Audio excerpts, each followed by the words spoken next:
Nous sommes avec Anne Parisiani, vous êtes médecin, biologiste. On va parler de dons de moelle osseuse avec ces stands qui ont été installés à la fac de médecine de Strasbourg. C'est pas un geste anodin de donner de la moelle osseuse, de faire ce don-là. C'est pas une simple prise de sang. Est-ce que c'est difficile aujourd'hui de trouver des donneurs? Oui, on a beaucoup de difficultés à trouver des donneurs et c'est le facteur limitant actuel pour proposer des greffes aux malades qui en ont besoin. La moelle osseuse fabrique en permanence les cellules du sang et quand on a un cancer du sang, c'est la moelle osseuse qui est atteinte, en particulier dans les leucémies. Ça veut dire que dans ces cas-là, il faut avoir des donneurs et on va greffer cette moelle osseuse aux personnes qui en ont besoin? Tout à fait, c'est tout à fait ça.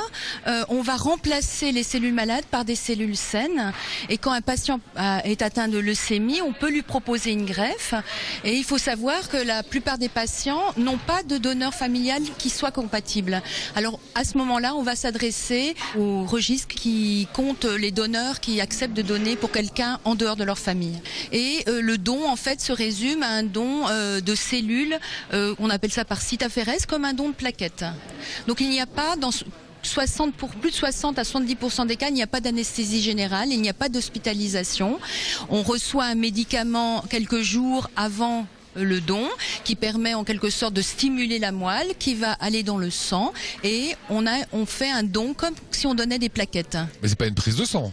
C'est pas une prise de sang, c'est une prise de sang prolongée en quelque sorte. Mais cette moelle, on va la prendre où? On la prend dans le sang, les cellules souches passent dans le sang, donc dans la plupart des cas, on ne prélève pas la moelle osseuse au niveau des os comme on le faisait il y a 10 ans encore. D'accord, et ça c'est suffisant après et ça va permettre de pouvoir... Tout à fait. Le greffon qu'on obtient en fait est transfusé au malade et va pouvoir servir de remplacement de la moelle osseuse qui est chez le malade. Expliquons les choses concrètement. Ça va être une seringue qui va juste être mise dans le bras. Voilà, tout à fait. C'est un cathéter qui est relié à une machine. Le sang passe dans cette machine, bien sûr, tout est complètement stérile et maîtrisé.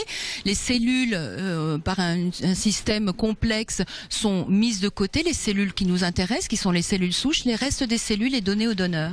Ça a l'air beaucoup plus simple qu'il y a quelques années. Oui, tout à fait. C'est beaucoup plus simple. L'autre façon de prélever, qui est une façon minoritaire actuellement, c'est prélever une substance gélatineuse qu'on appelle la moelle osseuse, qui se trouve au niveau des os plats. Chacun peut sentir ses os du bassin et on fait une grosse prise de sang à l'intérieur des os. Voilà, cette technique-là, on l'utilise quasiment plus aujourd'hui.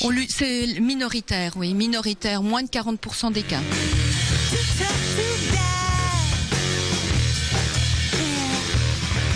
Corinne, pourquoi vous avez souhaité faire un don?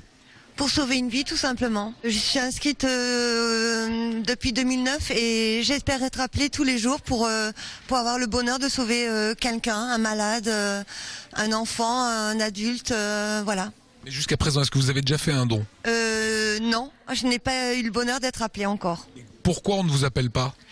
Parce qu'on a une chance sur 1 million d'être compatible et pour l'instant, on n'a pas eu besoin de ma moelle osseuse. Voilà, je suis dans l'ordinateur et j'espère qu'un jour je serai compatible avec un malade. Mais on a dans l'ordinateur votre typage, on sait avec qui vous pouvez être compatible. Voilà, depuis 2009, j'ai fait la prise de sang et je suis dans l'ordinateur. Voilà, j'attends d'être appelée. Cécile, étudiante en médecine, vous, pourquoi vous avez décidé de faire aussi un don? Alors j'ai décidé de m'inscrire parce que j'ai des amis qui m'en ont parlé, parce qu'eux-mêmes avaient un ami atteint de leucémie qui a bénéficié d'une greffe de moelle osseuse. Et du coup, je m'étais dit qu'à la fin de ma première année de médecine, je m'inscrirais. Et c'est ce que j'ai fait. 3 jours après, j'ai été inscrite. Un des freins à une époque des donneurs, c'est que c'était relativement douloureux. Aujourd'hui, c'est beaucoup plus simple. Oui, et puis même si c'est long et que ça fait mal, je me dis que si on sauve une vie, on peut donner un peu de notre personne pour ça. Et ça n'a pas de prix. Il faut s'engager pour la vie des autres. Voilà, c'est tout à fait ça. Voilà, merci en tout cas, bravo. Suivez cet exemple, en tout cas, venez ici. Vous avez les informations qui s'inscrivent sur l'écran.